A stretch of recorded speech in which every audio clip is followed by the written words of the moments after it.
হযরত ইসরাফিল আলাইহিস সালাম পূর্ণ জীবনী ও দায়িত্ব। হযরত ইসরাফিল আলাইহিস সালাম হলেন 4 প্রধান ফেরেশতার একজন। তাকে আল্লাহ সুবহানাহু ওয়া তাআলা কিয়ামতের দিনের শিঙ্গা সুর ফুঁকানোর দায়িত্ব দিয়েছেন। কিয়ামতের শুরু এবং পুনরুত্থানের সূচনা তার হাতেই। নাম ও পরিচয়। নাম হযরত ইসরাফিল আলাইহিস সালাম। মর্যাদা 4 প্রধান ফেরেশতার একজন, হযরত জিবরাইল, মিকাইল, ইসরাফিল এবং মালাকুল মউত আজরাইল আলাইহিমুস সালাম। দায়িত্ব সুর ফুঁকানো, যার মাধ্যমে প্রথমবার পৃথিবীর সব জীব ধ্বংস হবে এবং দ্বিতীয়বার সবাই আবার জীবিত হয়ে উঠবে। কুরআনে উল্লেখ।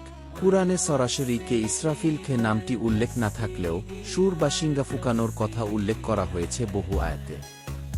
যেমন, আর সুর ফুঁক দেওয়া হবে, তখন আল্লাহর ইচ্ছা ব্যতীত সকলেই বেহুশ হয়ে পড়বে। সূরা জুমার আয়াত 6-8। দায়িত্ব ও কর্ম। হযরত ইসরাফিল আলাইহিস সালাম আল্লাহর নির্দেশে কি সুর হাতে নিয়ে অপেক্ষায় আছেন কিয়ামতের হুকুমের জন্য।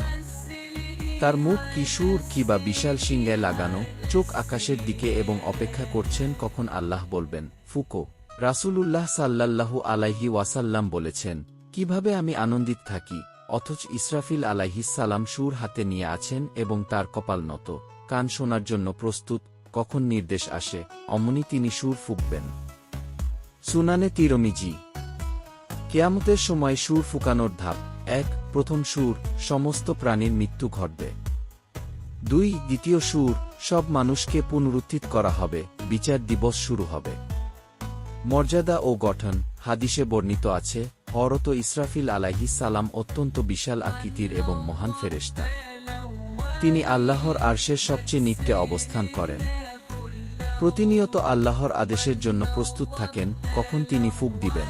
বিশেষ বৈশিষ্ট্য, হযরত ইসরাফিল আলাইহিস সালাম হলেন এমন একজন ফেরেশতা যিনি একটিবার আদেশ পেলেই সমগ্র পৃথিবী ধ্বংস করে দিতে পারেন। তার কাজের গুরুত্ব এতই বড় যে তিনি সব সময় ফুঁক দেওয়ার অপেক্ষায় থাকেন, কিন্তু আল্লাহর আদেশ না আসা পর্যন্ত কিছুই করেন না।